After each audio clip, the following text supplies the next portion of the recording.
Well, here we are outside Lancaster Castle in Lancaster, Lancashire, of course.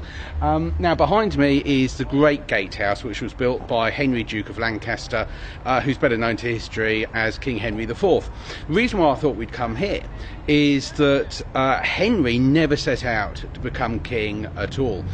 He was a cousin of the royal family. He wasn't in a direct line of succession, but he had the misfortune to live in England at the time of King Richard II, one of the most unpleasant men ever to sit on the throne. Richard was corrupt, vindictive, spiteful, and Henry of Lancaster got on the receiving end of the injustices of which King Richard II was capable.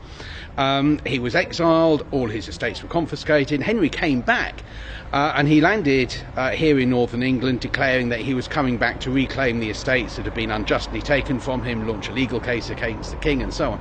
But so many men flocked to his banner and wanted to support him that in fact he ended up overthrowing King Richard II and becoming king himself. Now, this has got important lessons for today.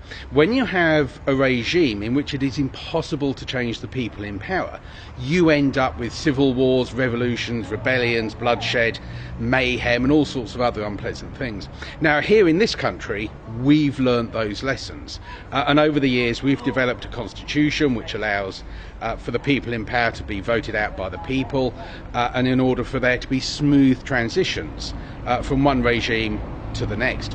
Over on the continent, they haven't really learnt those lessons at all. We know, of course, the French Revolution, the revolutions of 1848, the revolutions that followed the First World War, the dictatorships of the 1930s.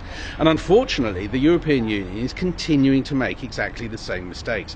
Yes, we elect members to the European Parliament, but the European Parliament doesn't really have a lot of power. The power is in the hands of the European Commission, a sort of self-selecting oligarchy where they bring in people who are like themselves, who share their worldview, who want to continue with the policies that have made the European Union what it is. And if we, the people, are unhappy with that and want to get rid of them, there's absolutely nothing we can do. We do not vote for the commissioners, we do not vote for the junior officials within the Commission. They all select themselves and keep the power in their own hands. History has proved time and time again that that is a recipe for disaster. It can only lead to violent changes of regime and bloodshed, as Henry, who built this gatehouse here, discovered to his benefit, but to the cost of Richard II.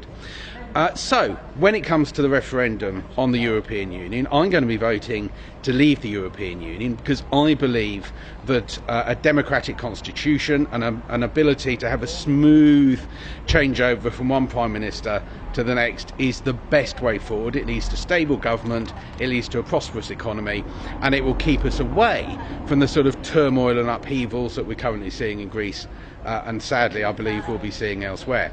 So come the referendum on the European Union, we should vote out, or we might be caught up in all the sorts of unpleasantness that took place here so many centuries ago.